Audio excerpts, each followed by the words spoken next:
It says we are live. Awesome. We're here on the Trusty 8 podcast. I'm your host, Kevin Chaos. I'm here with Jyuni the Apostate. Quick announcement before we get started.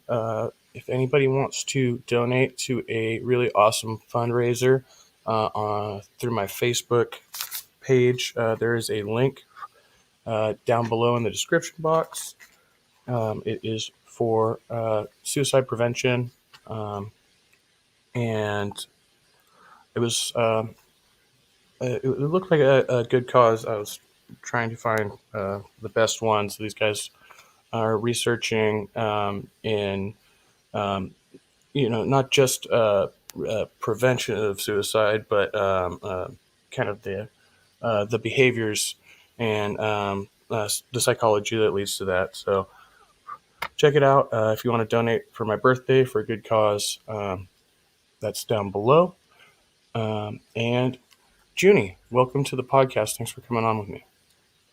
Absolutely. Thank you so much for having me. It's my pleasure. So well, let's start off by talking a little bit about you on YouTube. You have a channel there called Jyuni the Apostate, and Yes. so you've kind of started tackling several different issues, talking about your personal struggles and coming into your identity as you are now. And then you also do a lot of storytelling, scary stories and things like that, right? Yeah. Yes. Which I am currently just actually, I started last week on my first episode for the second season of my channel. Um, I think I want to keep that going at least until the end of November, because I didn't get to cover as much last year, and I'd like to get as many stories as I can. And who doesn't like a good scary story here and there? And actually, growing up, sometimes those things were used to get a specific behavior. So, but for me, I use it more as an entertainment thing. And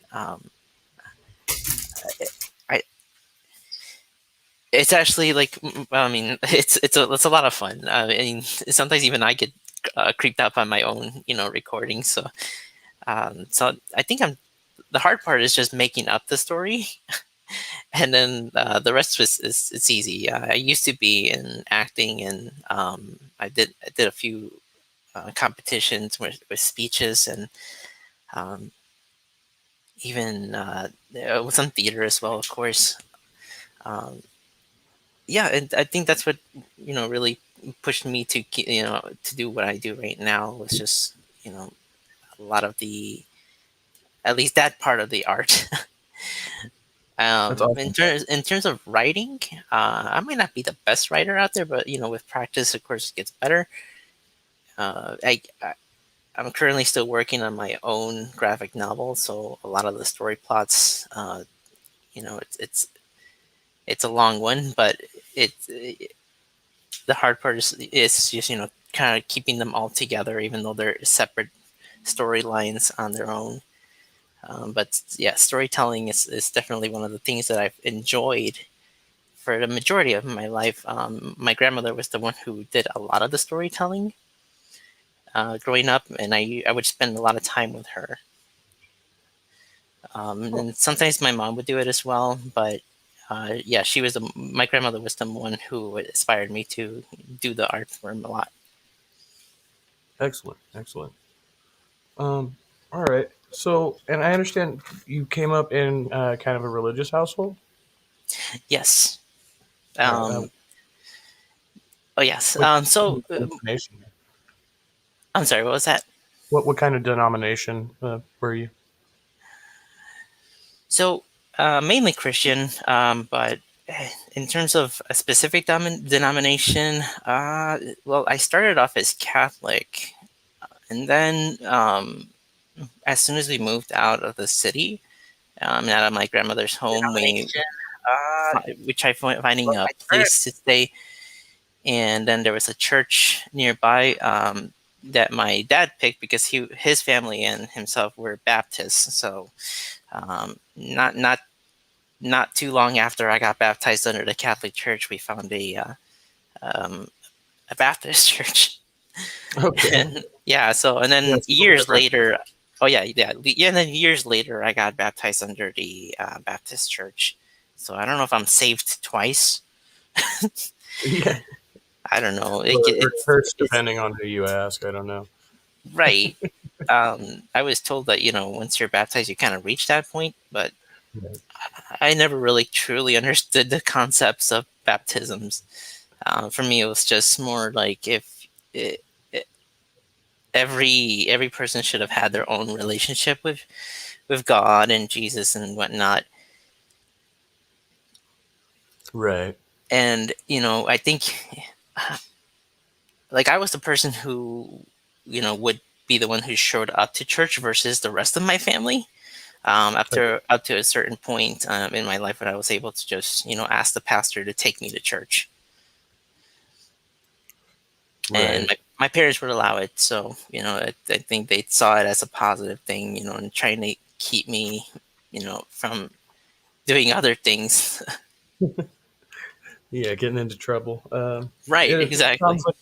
sounds like they're pretty liberal in their beliefs. Though it wasn't like a super rigid type of like a right wing conservative Christian type of thing.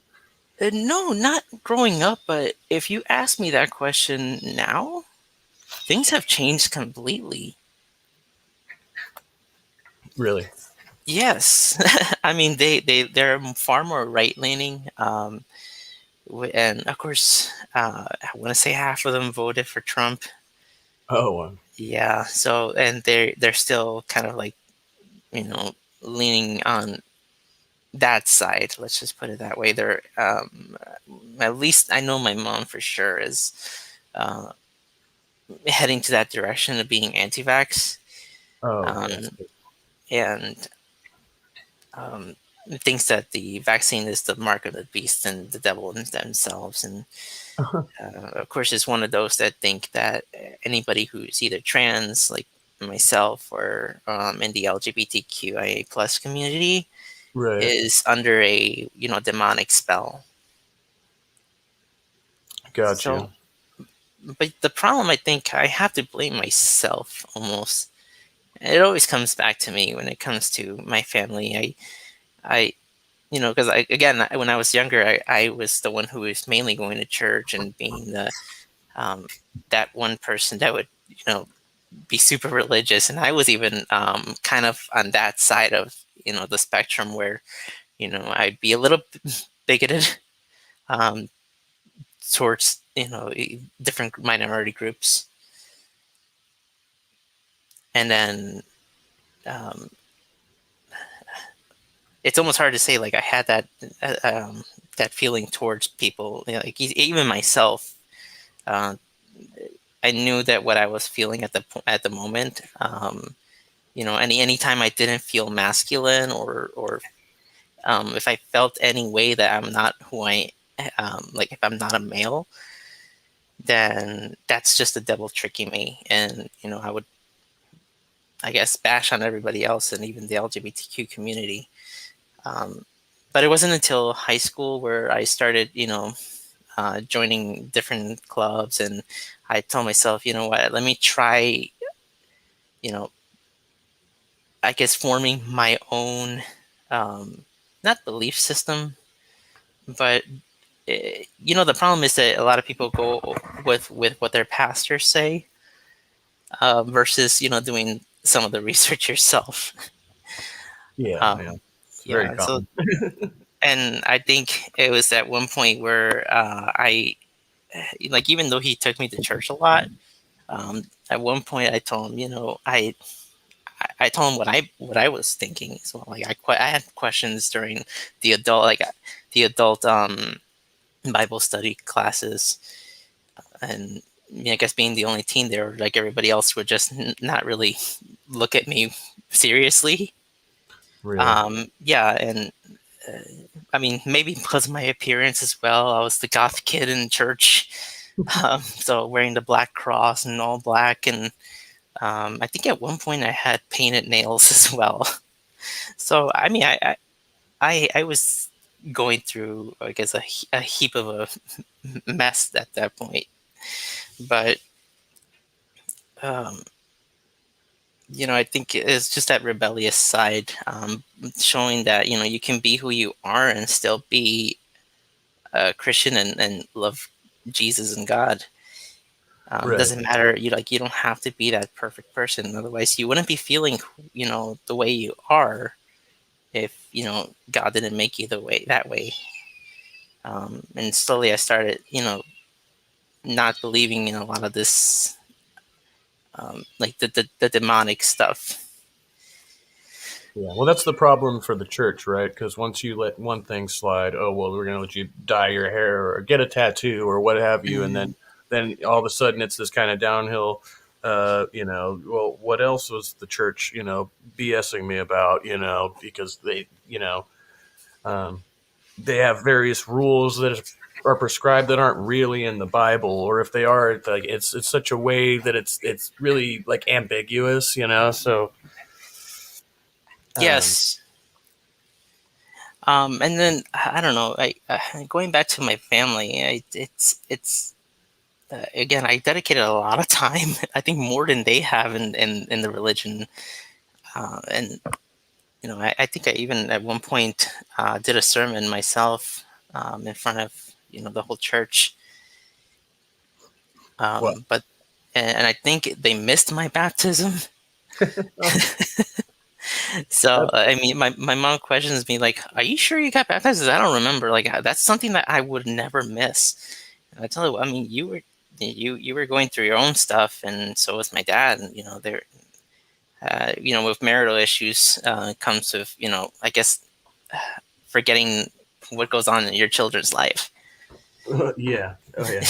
Yeah, so uh, I did kind of like my own journey thing, and um, I was even pushing them to do a lot of the stuff that they're doing now.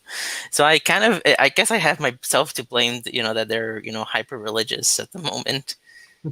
And then now I'm like doing a complete U-turn, which ironically, the last church I attended, or was a big part of, was called U-turn. So Oh, all right. yeah, Well, I did a huge U-turn on my on my part. Um, and I think it's a little bit cliche, but after I went to college, and started doing a lot more things with an open mind. Because a lot of the times you're told that, well, no matter what you're taught, either at school or at home, just make sure that i i if it's anything that contradicts the Bible, then it's not well. right.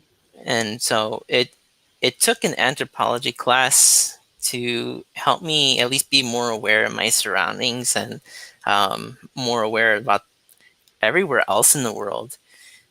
Because even as a young kid, I thought that my surroundings is that's all that there was. I mean, I'm sure that's a normal thing. It's like you don't realize how big the world is until people tell you about it. Hmm. Well, Um, even if they tell you about it, sometimes you still need to get more of a perspective on, it, especially as a young person. mhm. Did you grow up in a small town? Huh. I never thought about it. Definitely not like how you think a small town would be. Yeah. Because I grew up, I was born in Chicago, and then up until I reached 5, I went to the, no, 6 years old. I moved to my family and I moved to the suburbs. Okay. So, mm, I mean, it technically is a small town, but Outside there's a of lot of the yeah, yeah, you'll see a lot of people in and out, and I mean, the surrounding neighborhoods and cities kind of make it feel like it's not. So Yeah, and in the suburbs, you always have that air of like everybody's watching each other and that hmm type of thing. yeah, luckily not a homeowners association kind of suburbs, but it's like somewhere in between. Oh, like between the city and that kind of area where it's like very high end. Right. So I guess at back in the back in that day, it was like leaning towards the middle class, working class area. Yeah, making sense. So, all right. So going back to religion. So how long ago, or how long would you say it took before you began to stray away from Christianity? That's a good question. I want to say okay. So 2010, I graduated. Sorry, that's the dog. No problem. I got one right here too. Yeah, so I think it was around that time where I started, leaning away and started becoming a little more open-minded about even other religions like Islam and Buddhism. Uh, but I think Islam is a little bit more leaning towards Abrahamic as well, as Christianity and Judaism. But so I wanted to do something completely different. So it's either between paganism. Well, I guess paganism can also be like anything that's not Christian, right? Yeah, like Um, deism, whatever. yeah. Um, but I think because I'm a little bit more into, either Asian culture or Japanese culture, I lean more into like the Shinto Buddhism. I didn't last too long because I was like, at a certain point, I was like, why do I, why would I even bother? Yeah, it's like Yeah, I'm not a huge believer in this whole thing. I mean, even when I used to um, do a lot of like horoscopes and like astrology stuff, uh, yeah, sometimes it sounded like it could be me, and it sounded like oh, it was a true thing, but I didn't let it control my life completely.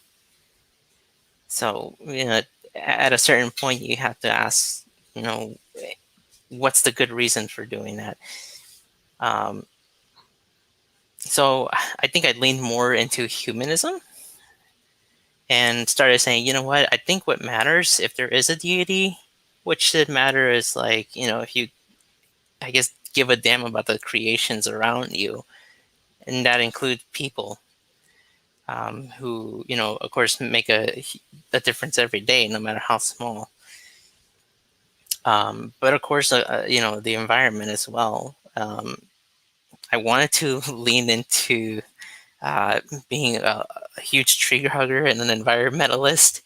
But I know because of my financial status at the time, I wasn't, there wasn't really much I can do other than right. just make ideas, to help the planet. Yeah, or try to But share those ideas.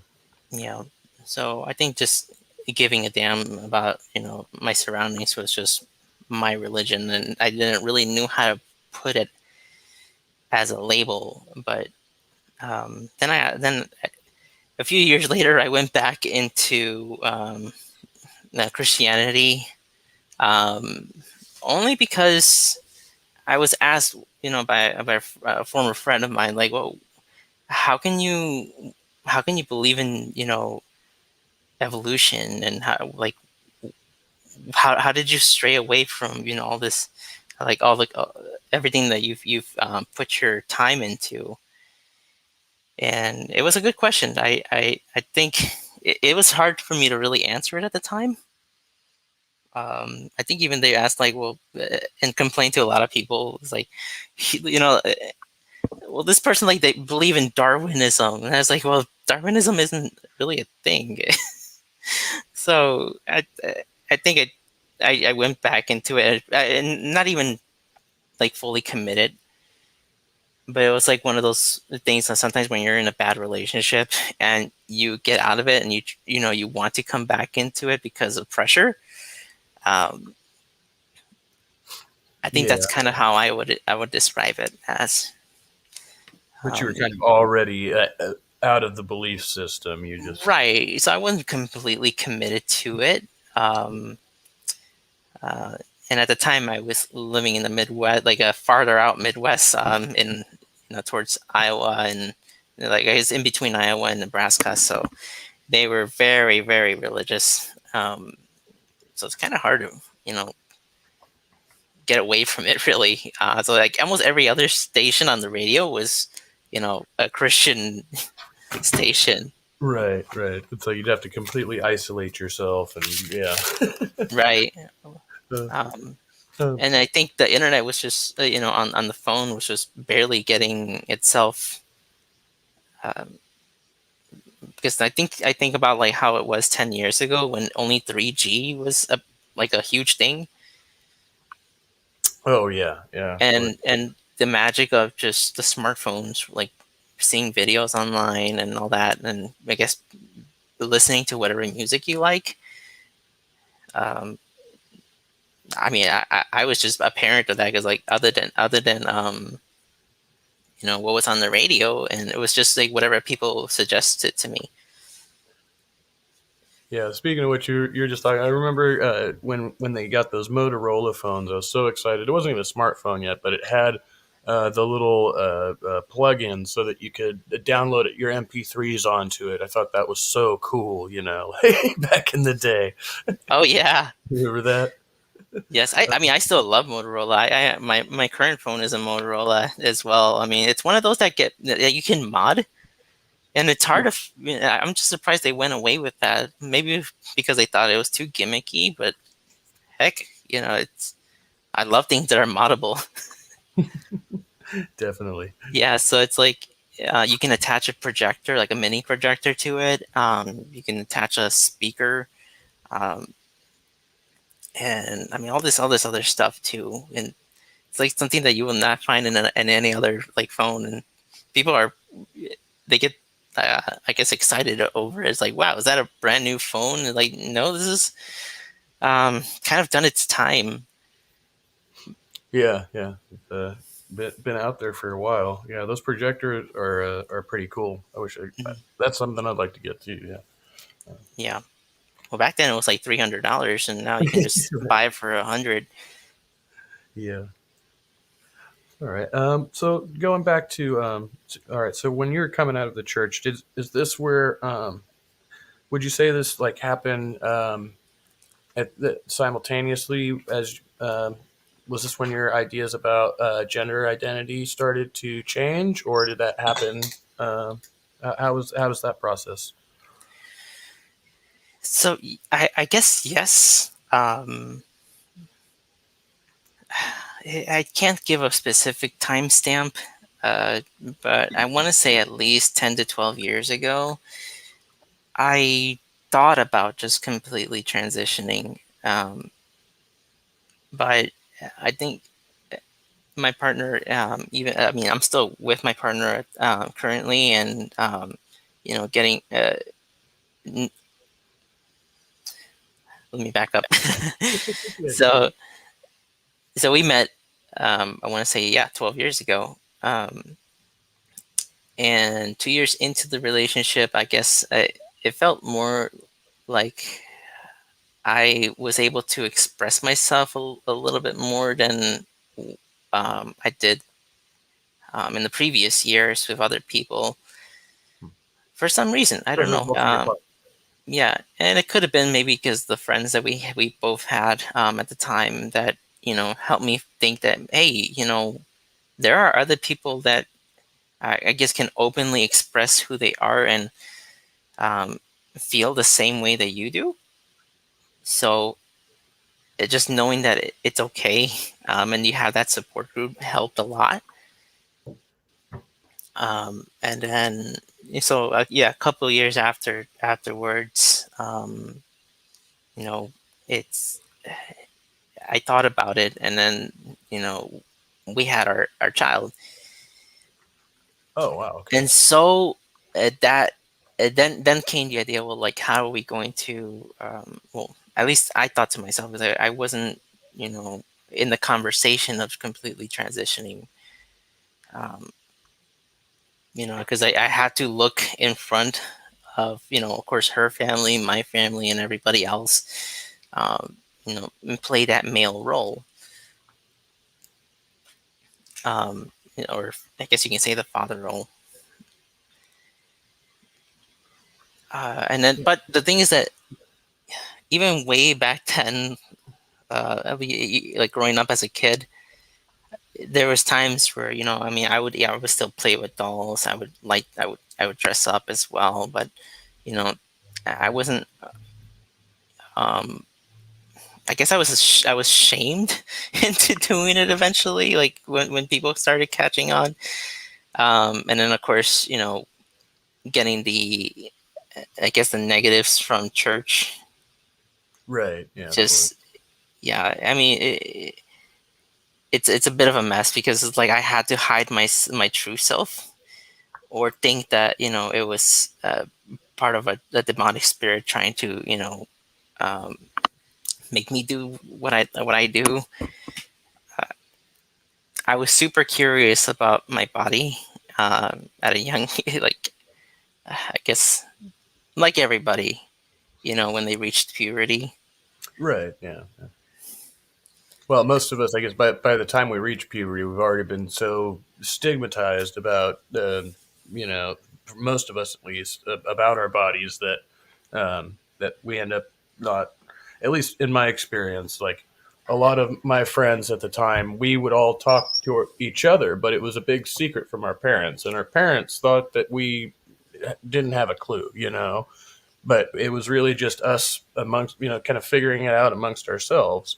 Um, and being sneaky about it rather than being open with our parents. Yes, and for me, if it wasn't my biological parents, it'd be God, who's my biggest parent and the person that I have to watch out the most. Who cares about spankings? It was the internal damnation afterwards. When you die. So anytime I felt feminine or not who I presented at the moment, um, it felt, I guess, dirty. If that's the right way to say it, then or it felt it's hard like for me to like go back to those times, like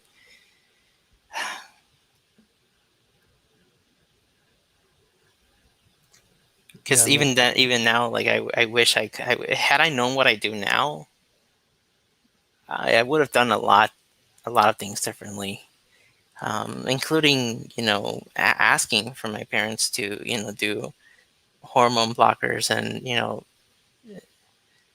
all that other stuff. well, yeah, but as you said yourself, I mean, you weren't as educated on these topics back then, right? So Right.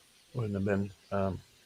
I mean, I did have a family member, a close family member, going through the whole change as well, and at a young age too. So, I was sort of aware of the idea of people wanting to change sexes and genders as well, but I I don't know. And I wish I would have viewed things a little differently, but of course, part of me said no, that's just bad stuff. Right. So there was definitely a bit of denial going on there, I suppose, which is Yeah. understandable. Um, so I guess that would go into a lot of. So it seems like you, like myself, are like very interested in kind of the psychology and the behavior, the way we reach these kind of conclusions, right? And like, uh, especially in introspection, like you look back now and see those things you wish you would have known and all of that type of thing. Right. Is that is that something that you are interested in, like on your channel, like as far as like epistemology, things like that? Well, I guess define epistemology for me. Well, there's obviously there's different methods of epistemology, but it's essentially to say of how you what leads you to a particular belief, through a pattern, through structure, whether it be. Have you watched Anthony Magnabosco at all? Unfortunately, not. Uh, he's great. I really enjoy him. Some people, don't care for the style, but it's one really popular style of street epistemology right now, where basically he's just like a little kid, and he continues. He says, "All right, well, what do you believe?" And the person says, "Oh, well, I'm a fundamentalist Christian," and he says, "Why?" And then he just goes down that rabbit hole. Why? Just asking, in a more sophisticated way. But what's really convincing you of this? And he makes the person go all the way back into the belief structure until they get to a point, usually, where they can't really justify, why they believe that the Bible is true and Jesus died, all this good stuff. So that's kind of the process of epistemology. You can do the same thing. Uh, I see. with anybody's kind of core belief structure or value structure or whatever. Um, so Well, I I mean, I can go on about my own deconversion stories. I'm kind of doing it here, and I usually do it on other people's channels versus my own. I guess in each of the because there's particular videos where I do talk about it, but I would kind of not hint, but talk up like slightly about my past and why I believed it, and but I like to get other people's thoughts and their version as well. Eventually, I'd like to do some, I guess storytelling on major stories of the Bible, and just kind of do almost like what Dark Matter does, make it as either obnoxious or uh, hysterical as as he does. right, yeah, I might not get into the entire animation part, but at least I can do a lot of still animation. yeah. And so I guess on that note, we'll point out. Obviously, you've animated your avatar here, and you do all the animation on your channel, right? Yes, I do a lot of the artwork, and most of the stuff I do is like kind of speed paint to kind of. I kind of based my style on Vice Rhino, how he does it. Like it's more about listening versus the actual presentation itself. I mean, you can still watch it if you like, um, and there's the visuals, of course, and to kind of help out if you're actually watching it. But it's mainly like to just listen to the actual content itself. Yeah, it makes the content a little more personable than just a little circular avatar like mine, say. But yeah, no, I Oh, totally get it. But it's probably a little more complicated to run. Like you said, you need like an OBS or some type of system like that, right? yeah, I have three of them running right now. Like I have, of course, OBS, and I have this one. Uh, I guess you can say an app called PRPR Live. Only because there's other applications that I've tried using, but didn't really want to work with this. Um, and it can get a bit costly to do half of the stuff that I do. Oh Uh, yeah, yeah. yeah, and including getting the full StreamYard, I guess subscription. I don't even Oh, you remember got the how full much is package. it. Because you won't be able to use special programs without buying that. Had they just allow the OBS camera to be used, or a virtual camera with the basic version, I wouldn't have to be paying for this, because I rarely have anybody on that's more than one other person, and that's it, or it's just myself live streaming. But just because of the this feature that I can use the virtual camera, I would pay just to use that feature. Oh wow, yeah, that is cool. Something I might consider in the future here, but see. Um, so, and for anybody wondering, do you do animation like for hire? Or you, I do some commissions, but most of the stuff that I do, because I do have a couple of people in the community I've done avatars for, okay. and I didn't charge a single penny. Oh wow, Yeah. Well, that's very kind of you.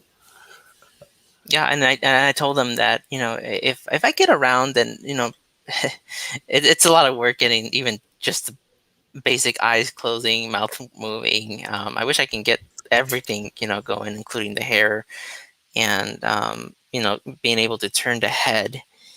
But even this basic form, uh, it took me a long time in terms of, having that time.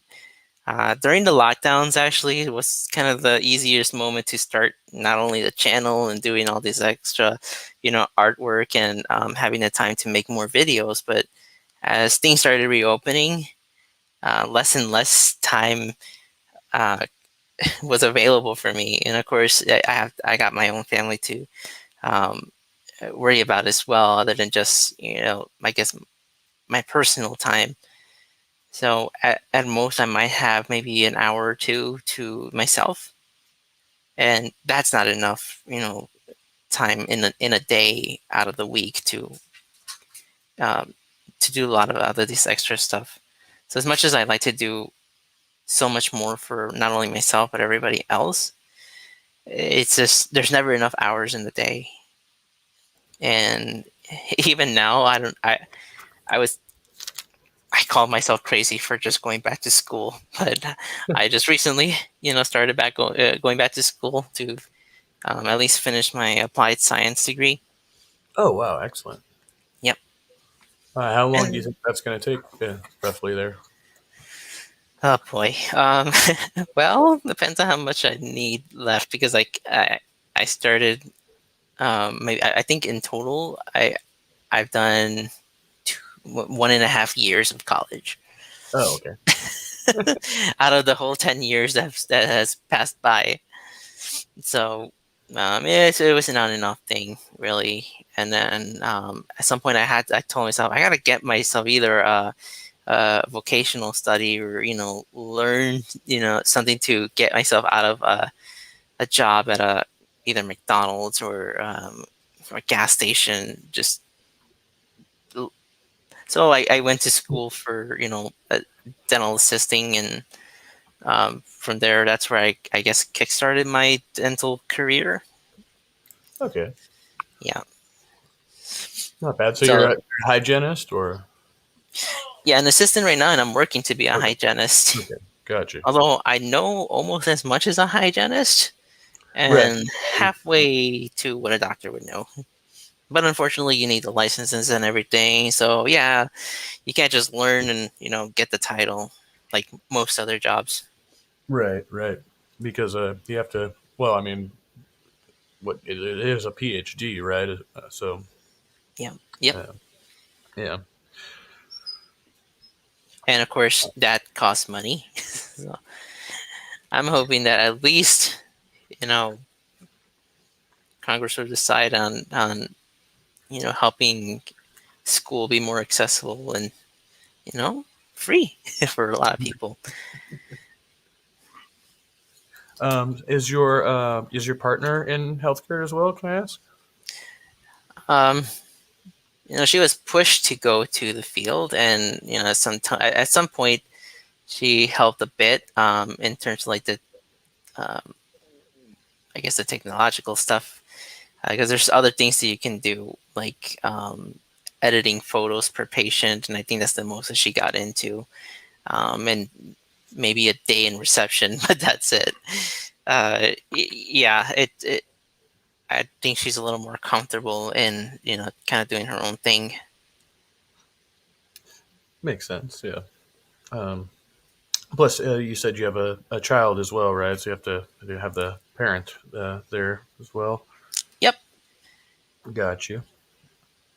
And but she wants to be a doctor, so I guess I better put up my Oh, I better show the example, right? Um, yeah. Yeah. at least be not doctor myself, but at least halfway. My dad actually wanted to be in the health field, but ended up staying a really really long majority of his life in just car repairs and um, I guess body work is the correct term to use. Oh, okay. Gotcha. Yeah. So I mean, as a kid, I would help him wash the cars and help him prepare some of um, the body work and just watch him do it. I just wish he had his own business. After 30 plus years of doing the same thing over and over again, like I can't see myself working longer than 2 years. Like I'm kind of the person that likes to move around a lot, and so I don't know. I experience burnout really fast. So I hope I can stay doing even this for as long as I can, because and it's not that I'm afraid of commitment or anything. It's just like I need that excitement too, or I guess um, yeah, no, it is excitement in life to just keep going and not feel depressed. Yeah, I'm totally with you there. Hmm. I have trouble staying in the same position for too long, as well. Like, Um, that's one of the great things about my job now. Although it's pretty boring most of the time, but I am in a position where I can kind of just change facilities and take my license wherever I want to. Once I get burned out on a particular site or whatever, what have you, so that's kind of a perk of that job. Nice. And I mean, speaking of like how long I've stayed into I guess in this field of dentistry, I'm surprised that I've lasted 70 plus years now, because I don't, like, again, I don't like to stay in one thing for a long time.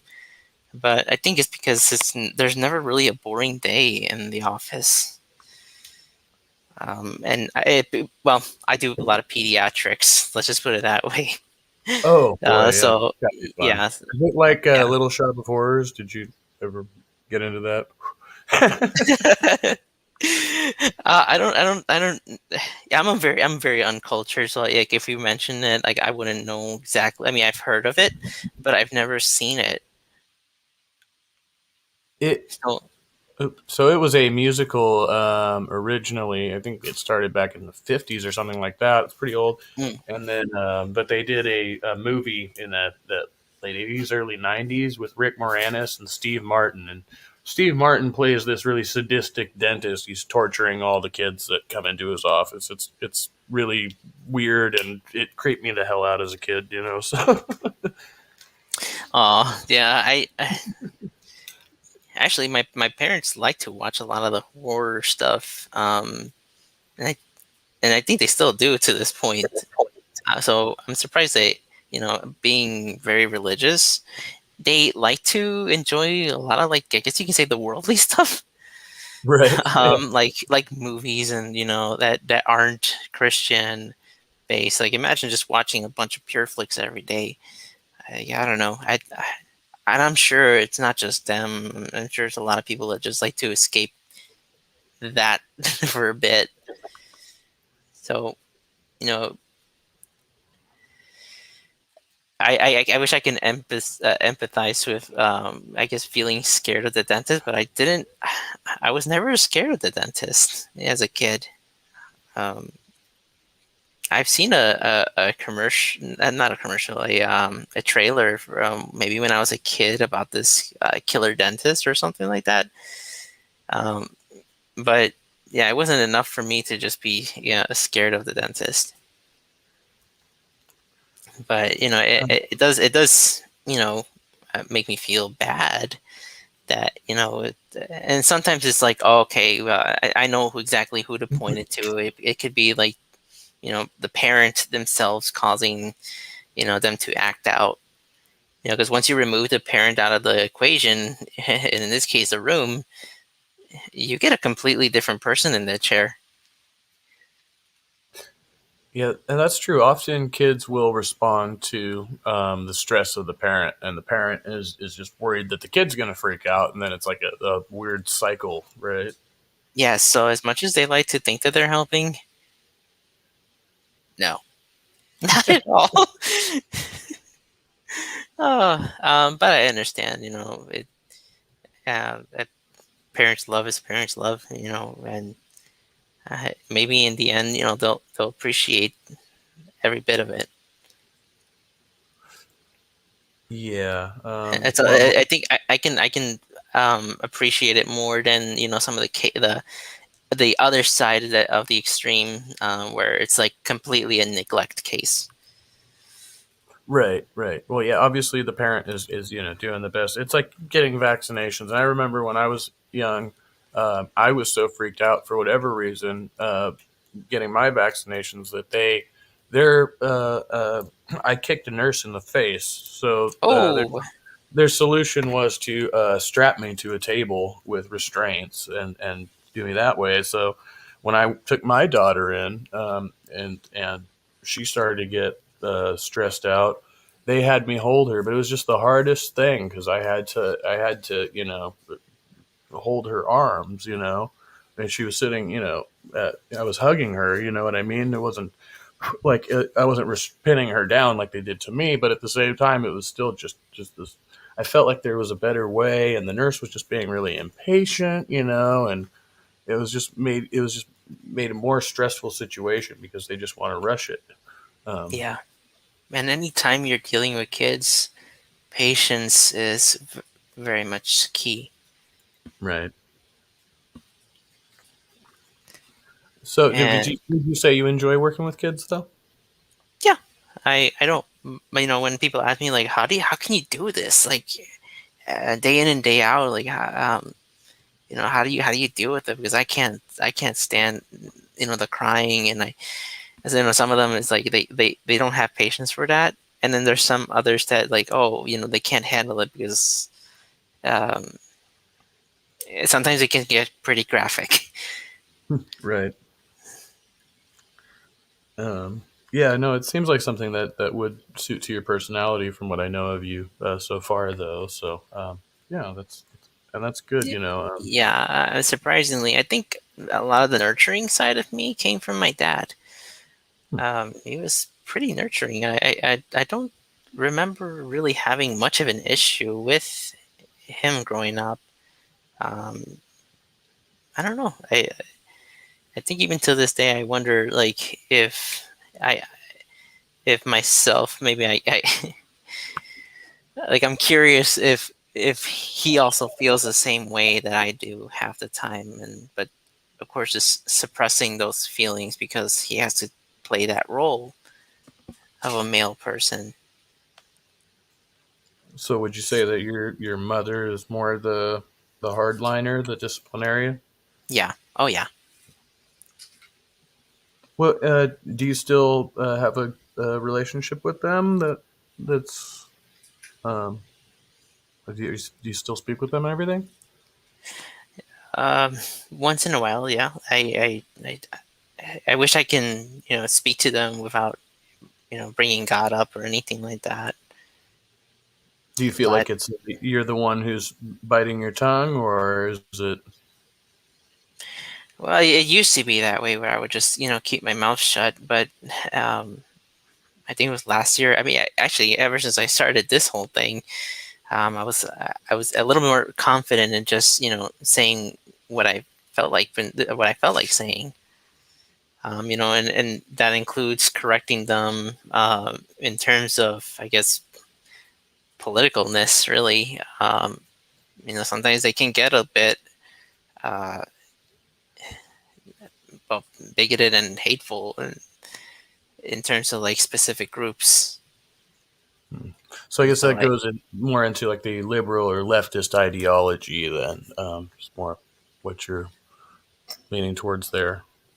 oh, like myself, or Well, yeah, yeah, and where you're diverging from them because you did say earlier they've become kind of more conservative and probably Trump yes, supporters and things like that. So, um, yes, so and it sounds like they're baiting into this right wing identity politic thing, and right, being and only because I think they're realizing that a bunch of the you know at least a good chunk of these conservatives are more religious than anything.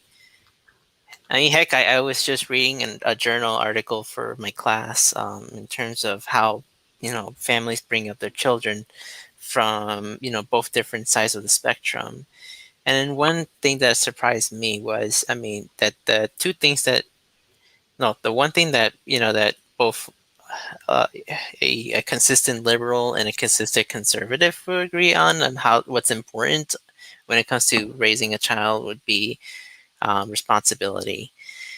Now, how we define that responsibility can be different. Like for me, if I was teaching responsibility, it would be, taking also accountability and the things that you do. Um, versus, I don't know, I feel like on the right side, they would see responsibility as, well, showing up to work on time and, um, you know, doing what you're supposed to do, um, doing good in school, getting a good job and keeping it, um, because I think accountability is like it's rare when I see a lot of religious people take accountability for themselves. Yeah, it's more about status in society, a particular expected like cultural norms, right? That's really Right. what they're talking about. What you're talking about is a more global way of thinking about things, something that takes all people into account and tries to account for these like disparities in wealth and natural resources and all of that stuff. A scientific approach. Exactly. And then the number two thing that they were concerned about, like in terms of what to teach a child, of what's important. I guess for the consistent liberal, it's showing empathy for people. And then on the right side, it's re- um, teaching religious faith, or how to keep making sure that that's important to stay with. So Right. that's where it starts, um, where things start, imbalancing themselves. Is like, okay, so you think that's more important versus showing empathy to people. And I'm sure they'll use, well, religion in general shows all these things, like be nice to each other and all that. Um, but I don't know. Again, it depends on who's teaching, right? In who's the head of the church. Yeah, or in what context? I was watching a movie the other day, and I thought it was great. It's um, I don't know if you've heard of it. There's it's I Spit on Your Grave too, and there's an original they made back in the '80s or whatever, which was like a cult horror movie, really Mm. dark, depraved, horrible stuff. But basically, this girl gets raped by these guys, and they leave her for dead, but she's not. And she comes back. She ends up in a church. She gets the Bible, and she leaves the passage open. I can't remember which passage it is, but the vengeance is mine, saith the Lord. And she goes on a rampage and goes and massacres guys. So it's one of those good old type of cult flicks. Um, but but yeah, you can interpret, that line, depending on your circumstance and say, hey, it's time for me to go get an eye for an eye, like that type of thing. Right. That stuff's in there. Yeah. Exactly. And I think because I interpret it differently, compared to like my pastor, I think that's what got me not kicked out of, of this group, but um, it almost felt uncomfortable, really. So that's why I moved from that church to another church. Um, the whole reason I think why I even got into religion was just the fear. I mean, speaking of how people teach, was the fire and brimstone, kind of God, and it was more the end times things that got me, like, thinking and behaving a certain way. So If God came back, would you be able to pass the test type of thing? right. And for me, growing up, it was more like the next day or any day, the end of the world was going to be here. And so I always try to keep myself prepared and be that, good Christian and make sure that I was chosen in that lottery. Wow. Yeah, that's a rough way to be. Like those, the preppers and everything. They anytime you're constantly living in a state of fear like that, it's going to tend to have some negative psychological effects. Oh yeah, and as a kid, when you see a lot of these, I mean, when you talk about the movies, most of the time it was like a lot of those Cloud 10 Revelation movies or tribulation movies that were shown, just to kind of, I guess, tell people, hey, you better repent, otherwise, you're not gonna go to heaven with God when the end times come. This is your best chance. Right? And it's the end is always near as far as they're concerned. So Yeah. that's kind of a staple of any of those. Anybody who's really thumping the New Testament, that's their go-to revelation. So Oh yeah. I mean, especially Jehovah's Witnesses. Um, of course, a lot of people, including myself, have come in contact with them. Uh, my partner's side of this family tends to be more towards that, and there was like a mixture of like that and Catholicism. So I feel like I might be the only, I guess, atheist in the family, in both sides. that you know of, right? They're just Yes. not open about it. Maybe. Yep. Yeah. I mean, I think the more people learn about me, then hopefully I'll have that same effect. As like, wow, I thought I was the only one feeling the same way. There is a family friend who, I guess opened herself up and said, well, I'm not religious in that sort of aspect, but I am, leaning more towards paganism. I initially thought that, she meant that, she was an atheist like me, but she kind of corrected me and said, that no, I'm more into, um, different pagan rituals and stuff. Hmm. That's interesting. I find a lot of people who claim to be into paganism are either into in reality, what they're referencing is either Wicca, is Yes. often conflated with paganism, or agnosticism, or some type of other type of polytheism. Yes. Because to be a pagan is a pretty specific description. Actually, most people don't really understand the breadth of that. Yes. I have asked a couple of people, but I never really got a straightforward answer. So yeah, you're right. It's hard to say specifically that hey, you're a pagan, but okay, what does that really mean to you? And are you sure you're not just like you said, Wiccan or um, Yeah, there's different denominations agnostic? of paganism, so Hmm. as well. Yep. Um, yeah. So, Actually, I do feel bad for this one friend that I had who practiced, Wicca, and I was just so desperately trying to like convince her into Christianity.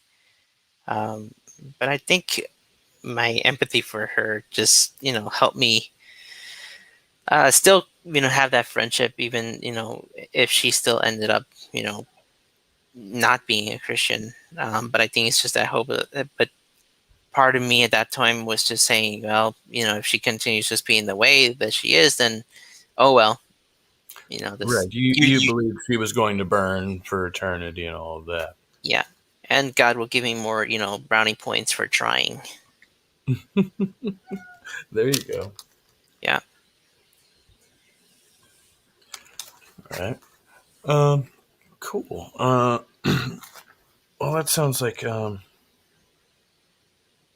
there's a cat in the room. And so, do I understand you have a birthday coming up as well? Is that what you're telling me? Yeah, speaking of astrology, yeah, I'm an October baby, and that means I'm a Libra. Love it. Yeah, I'm a Libra as well, and I don't really dig on astrology, but I don't know. I think the in our particular case, maybe the I don't know what you'd call it, the shoe fits, so to speak. Uh, I got hung up on that phrase there. Uh, so do you? Uh, as far as your stories go, I know you said you're putting out more stories here on YouTube. Are you planning on other than your graphic novel, are you publishing any type of work or anything like that?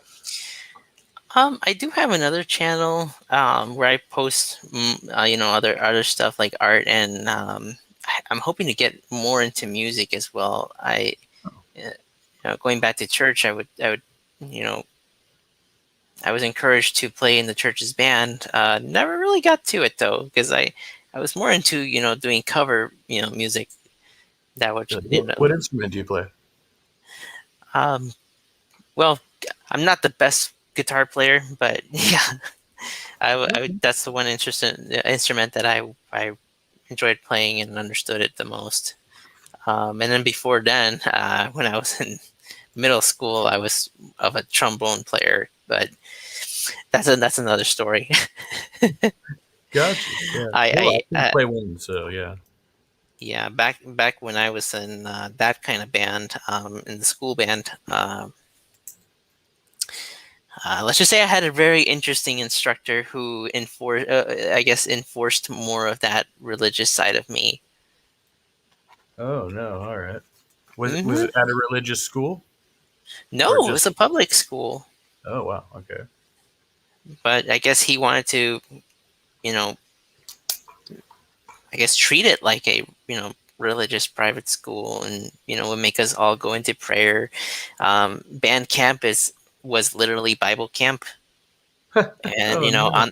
on the way back, we would, on the way back home, from camp, we would just scream out the bus, "Jesus saves!" And uh, I, I I remember just bawling my eyes out when I was saved the first time. I felt like I was finally part of the club.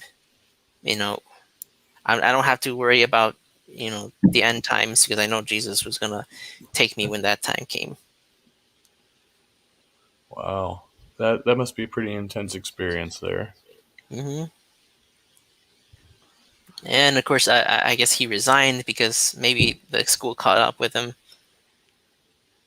Yeah, yeah. Well, especially if there were any type of secular parent groups or anything around there, they potentially would face some serious lawsuits and stuff like that. Um, Oh yeah,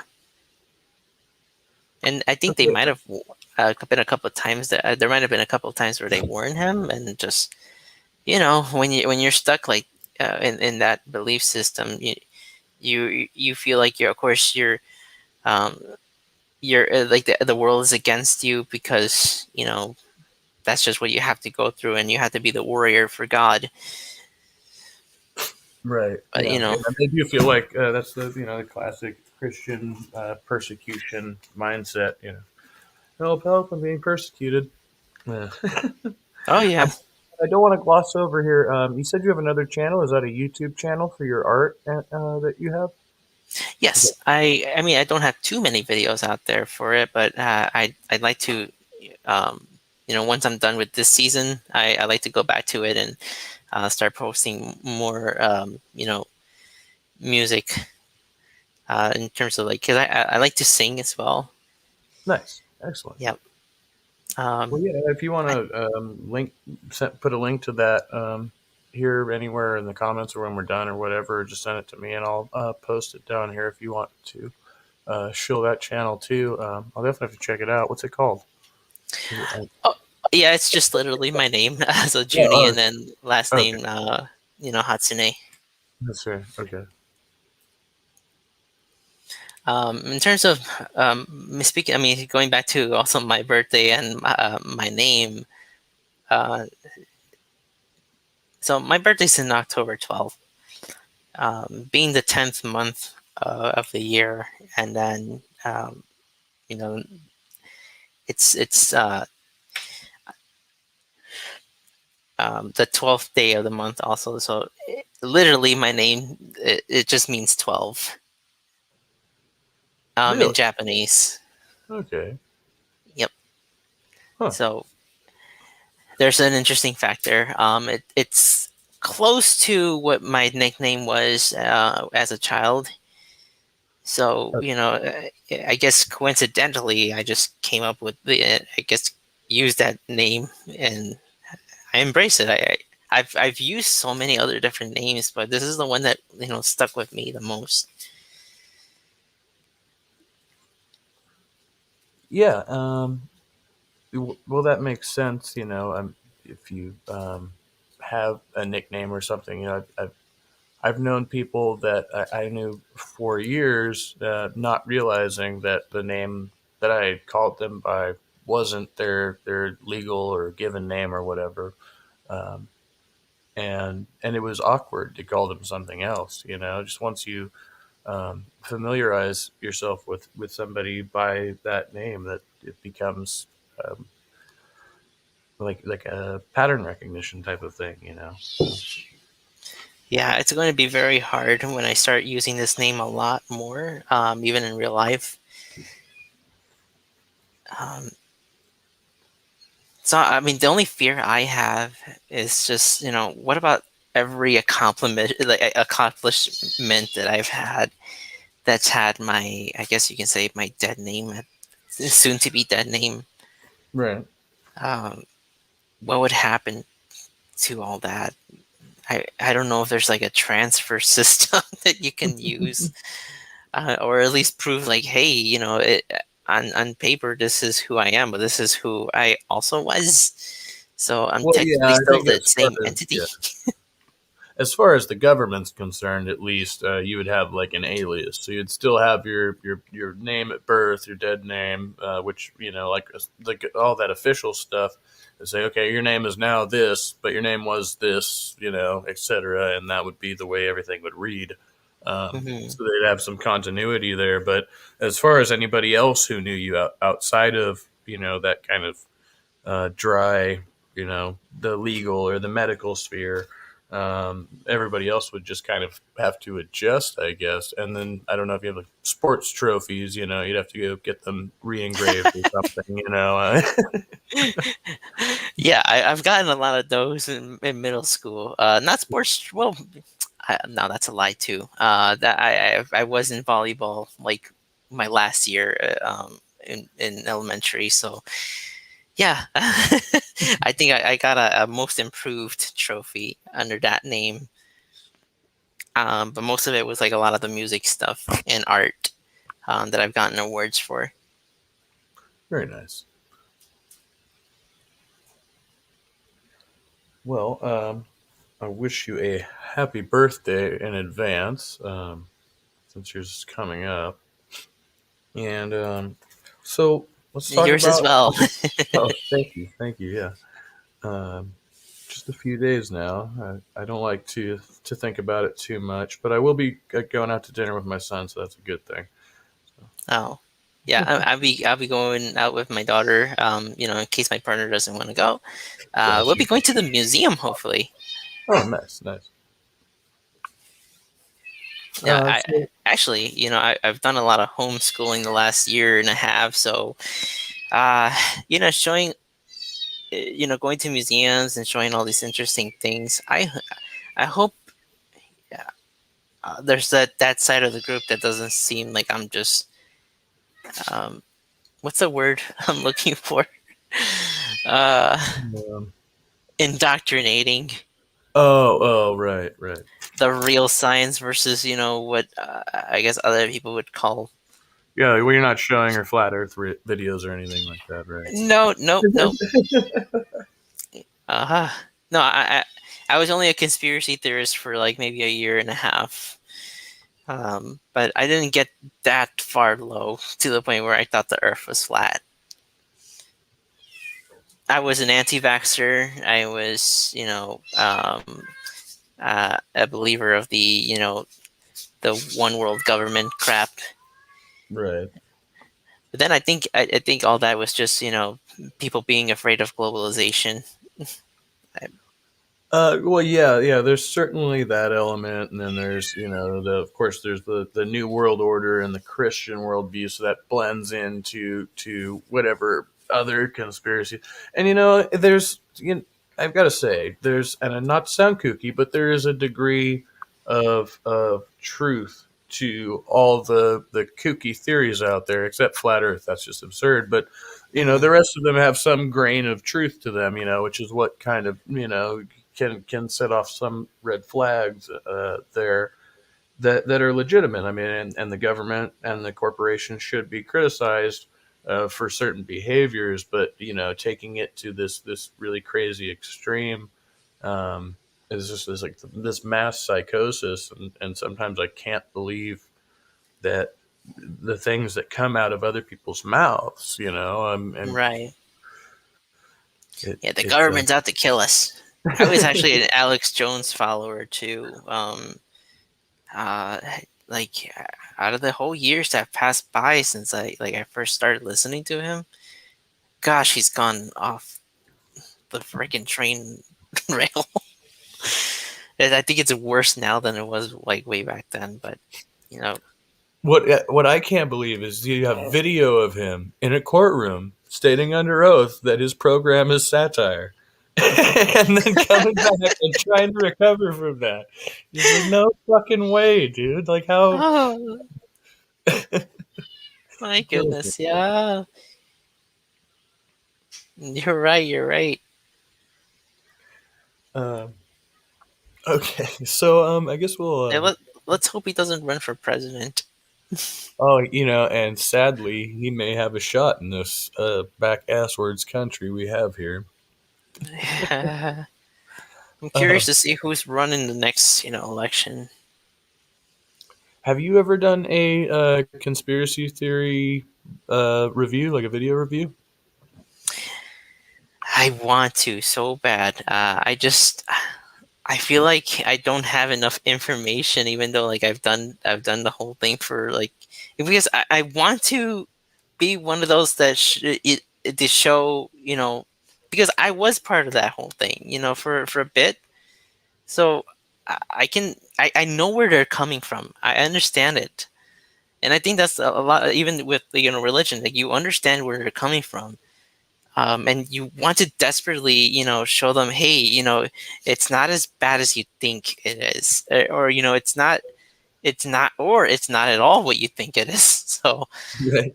yeah, I think if anything, I'd like to tackle, uh, goodness, maybe I don't know, maybe the Illuminati crap. Uh, Oh yeah, that'd be a good one. I'd like to, maybe we could work on a collaboration there or something. That'd be cool. oh Yeah, yes, absolutely.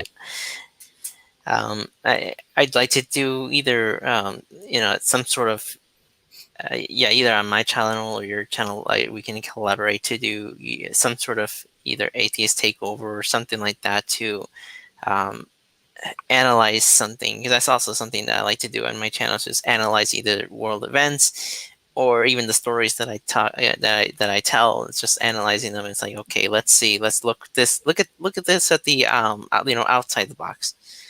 Because I literally that's all that it takes is just just taking the step back and saying, hold on a second, okay, let me just think about this whole thing and see what am I looking at, and even it, like what am I thinking and what's everybody else thinking? How does this all make sense, or try to make sense of it? yeah, with a reasonable explanation here.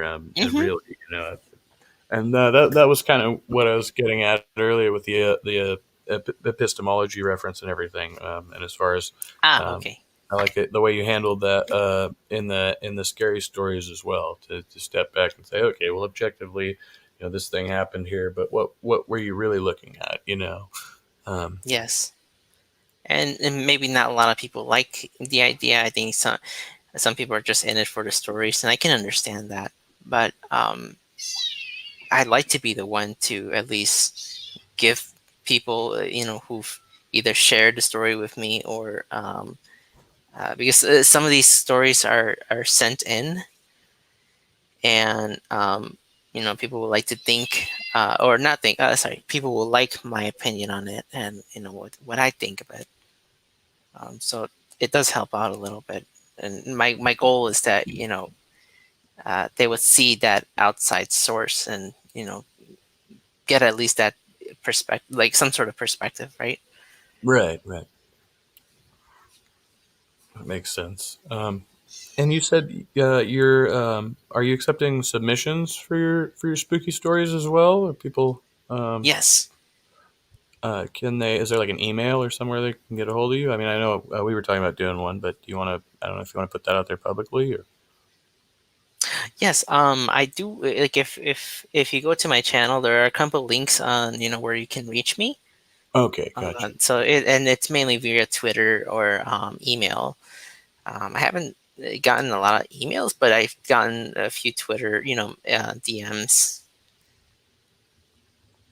And then I do go on Facebook once in a while, mainly for the memes. But if I do see a message, then I'll be implied to at least respond to it. Excellent.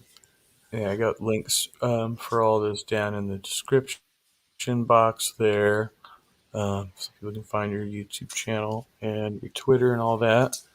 Um, Yeah, yes, I was told to try a Discord, but I don't know. I can barely handle just one social media page. oh yeah, it's a lot, and I have a Discord server, but I'm hardly ever on there at all right now. It's so hard to get yeah to keep track of everything that's going on there. There's so much more in Discord. There's so many more people talking in open rooms and stuff like Yeah, that. I It's crazy sometimes. I haven't been able to fully dive into it or anything like that because I was told once I go in, I won't know how to get out. Yeah, well, it can be that way sometimes, depending on what the type of chat you're in. It can be hard to get a word in edgewise, at least in my experience. But then there's other people who host the rooms who are make sure that everybody goes around the table. So. I see. Yeah, But I'm maybe also not someday. a really assertive speaker in those types of situations. Hmm. Uh, so it's harder for me when there's an open room with, like 5, 6 people and everybody's trying to get an opinion out. I don't want to be Hmm. rude or talk over somebody. So it's like,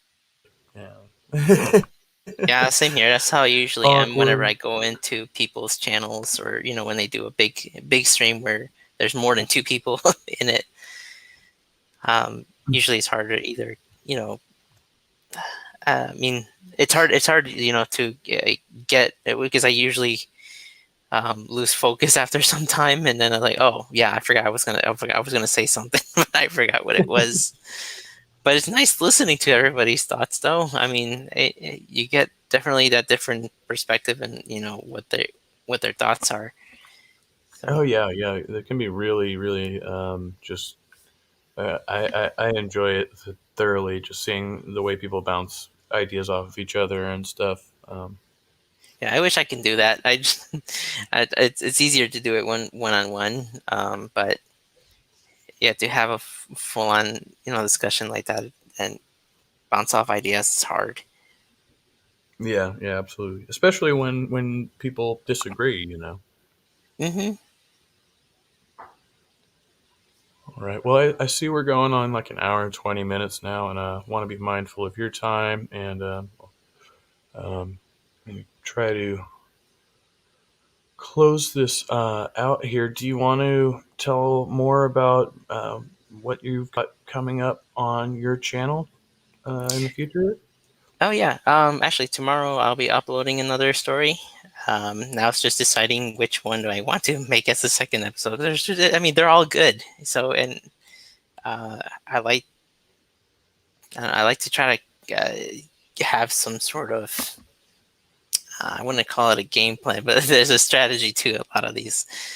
Um, but yeah, it will have one episode tomorrow, and of course, if anybody is interested, including yourself, Kev, in submitting a story, or you can write it out to me. I would like one day for somebody to narrate their own story. uh, but I know I understand it can be challenging, um, for some people. And if you like my voice, then yeah, I'm more than happy to narrate it. I might be able to actually send in a short. I might have a way. I'll see if I can. I'll see if I can pull this off. It won't be necessarily. Well, it could be a spooky story, but it's a supernatural story. Actually, I told it to objectively Dan on Truth Wanted, and he almost laughed me off the air. Oh, But it is a true story from my life. So you see, I like supernatural stories. Because um, especially if it's really hard to explain. I prefer it for me to be hard to explain. I'll give it a shot, but you'll probably hear the usual, it could be just a natural phenomenon kind of thing. But if it's hard for me to decipher it, and of course, it's it's a lot more interesting. yeah. Well, I mean, I guess you can only call it supernatural by the kind of subjective experience of it, because any outsider, when they hear this story, they're going to say, okay, well, you were obviously, sleep deprived, X, Y, and Z. You know what I mean? So it was that type of thing. But it being in much worse mental conditions at many times in my life, and having never had any hallucination, if you would call it that, of that nature, whatever, which I also shared with another person. Um, so that's kind of the nature of the story. But again, it's just one of those testimonials. It's like, okay, there's no evidence, there's no witness. You know what I mean? It's Hmm. just so. Yeah, I know. It's like one of those things. Well, how are we supposed to believe what if there was nobody else to, kind of back you up for it? But um, I think that's a lot of what the stories that are submitted. I won't, and I usually say it before I start narrating. It's like I don't do this to discredit anybody, because everybody's experience is real, no matter what anybody says. But I hope that if they are looking for some sort of closure, or some sort of explanation, then I'll give it a shot. You know. Well, excellent. And the stories are always worth hearing just on their own. You can have the Yeah. analysis and everything. But it's good fun. Oh It'll yes. always to have a nice. Yeah, Yeah. I'll make sure I give it a good absolutely. ambience. Yeah. Awesome. Well, definitely looking. Oops, you all right? Definitely looking forward. Sorry about that. Looking forward No to worries. content coming up from you, and we'll put the wrap up here. Jyuni the Apostate, thank you for coming on the Trusty 8 podcast with me. Um, there are links down in the description box. Again, reminder, you can donate to a charity fundraiser I have going on Facebook. Um, Jyuni, appreciate your donation again. You're one of my donors already. Um, Hey, whatever I can get. I try. It's a good yes, well, cause. yes, absolutely, and it's against suicide to promote research and prevention. Um, so definitely a good cause. Go support that. Subscribe to Juni's channel, and subscribe here if you have not. Um, I'll be putting out some more content soon. If anybody's noticed, this is my second season opener, and I think it's been a good one. And again, just I thank you so much for coming on, Junie, and hopefully we'll be in contact and get some more collaborations together soon. Absolutely. Yeah. Do you have a tagline you'd like to sign off with? Oh, I always tell people, to remember to be you and embracing self love. Beautiful. Am I on the broadcast there?